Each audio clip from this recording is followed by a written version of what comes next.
ईसा मसीह सचमुच अमेरिका के लोगों से मिलने आए थे। मुझे पता है कि ये सच है, मुझे पता है कि ऐसा हुआ था। और अगर आपको यकीन नहीं है तो प्रार्थना करो और अपने स्वर्गीय पिता से विश्वास के साथ पूछो, वो आपको जवाब देंगे।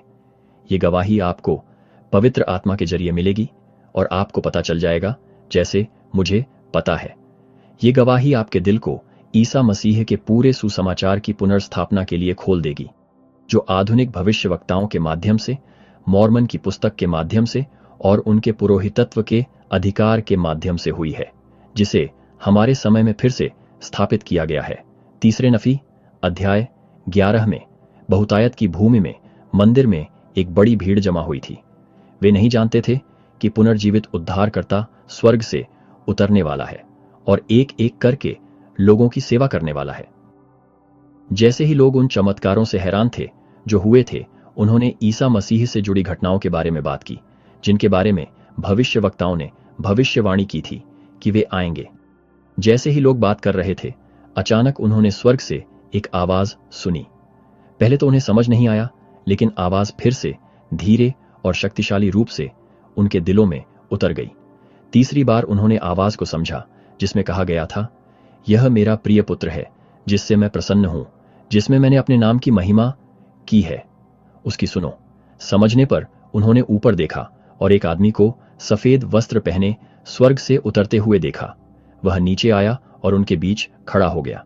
इस आदमी ने अपना हाथ बढ़ाया और कहा, मैं ईसा मसीह हूं, जिसके बारे में भविष्यवक्ताओं ने गवाही दी थी कि मैं दुनिया में आऊंगा। मैं दुनिया का प्रकाश और जीवन हूं। मैंने वह कड़वा प्याला पिया है जो पिता ने मुझे दिया है, और मैंने दुनिया के पापों को अपने ऊपर लेकर पिता की महिमा की है। ये शब्द सुनकर लोग जमीन पर गिर पड़े, उस भविष्यवाणी को याद करते हुए कि मसीह अपने स्वर्गारोहण के बाद खुद को दिखाएगा। तब यीशु ने उनसे कहा, उठो और मेरे पास आओ, ताकि तुम मेरे पंजर में अपने हाथ डाल सको, और यह भी कि तुम मेरे हाथों और पैरों में कीलों के निशान को छू सको, ताकि तुम जान सको कि मैं इज़राइल का परमेश्वर हूं और पूरी पृथ्वी का परमेश्वर, और मुझे दुनिया के पापों के लिए मार दिया गया है। एक एक करके लोग आगे आए और उनके हाथों, पैरों और पंजर के निशान को छुआ। उन्हें पक्का यकीन हो गया कि वही मसीह दुनिया का उद्धार करता है। एक स्वर में उन्होंने कहा, होसाना, परम प्रधान परमेश्वर का नाम धन्य है। और वे गिर पड़े और उसकी पूजा की। तब यीशु ने नफी को पास आने के लिए बुलाया। नफी उठा, प्रभु के सामने झुका और उसके पैर चूमे। यीशु ने उससे उठने के लिए कहा और नफी उसके सामने खड़ा हो गया। तब यीशु ने नफी को लोगों को बपतिस्मा देने का अधिकार दिया। यीशु ने दूसरों को भी बुलाया, उन्हें बपतिस्मा देने का वही अधिकार दिया।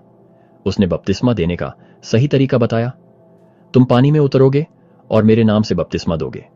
उसने उन्हें वे शब्द बताए जो उन्हें कहने थे। यीशु मसीह द्वारा मुझे जो अधिकार दिया गया है, उसके आधार पर मैं तुम्हें पिता और पुत्र और पवित्र आत्मा के नाम से बपतिस्मा देता हूं, आमीन। और फिर उन्हें उस व्यक्ति को पानी में डुबोना था और उसे फिर से बाहर निकालना था।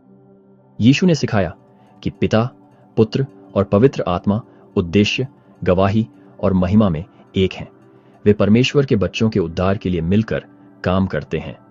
बपतिस्मा उनके आदेश के अनुसार होना चाहिए और इसके बारे में कोई विवाद नहीं होना चाहिए। यीशु ने उन्हें चेतावनी दी कि विवाद की भावना शैतान की है। उसका सिद्धांत क्रोध को भड़काने के बारे में नहीं है, बल्कि शांति और एकता के बारे में है।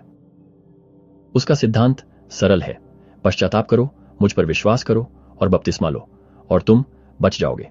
मसीह ने सिखाया कि जो लोग उसके सिद्धांत का पालन करते हैं, वे उन लोगों की तरह हैं जो चट्टान पर अपना घर बनाते हैं। नरक के द्वार उनके खिलाफ प्रबल नहीं होंगे। उसने चेतावनी दी कि जो लोग उसके सिद्धांत के अलावा कुछ और सिखाते हैं, वे रेत की नींव पर निर्माण कर रहे हैं और गिर जाएंगे। अंत में यीशु ने उन्हें आज्ञा दी कि वे जाएं और पृथ्वी के छोर तक उसके वचनों की घोषणा करें, सभी लोगों के साथ सुसमाचार साझा करें। इस वीडियो को देखने के लिए धन्यवाद। कृपया इसे शेयर करें, इसे लाइक करें और सब्सक्राइब करें ताकि दूसरों को सूचित किया जा सके और वे इसे देख सकें। ईसा मसीह हमारे उद्धारकर्ता हैं और उन्होंने अमेरिका के लोगों से मुलाकात की और वह गवाही मॉर्मन की पुस्तक में है।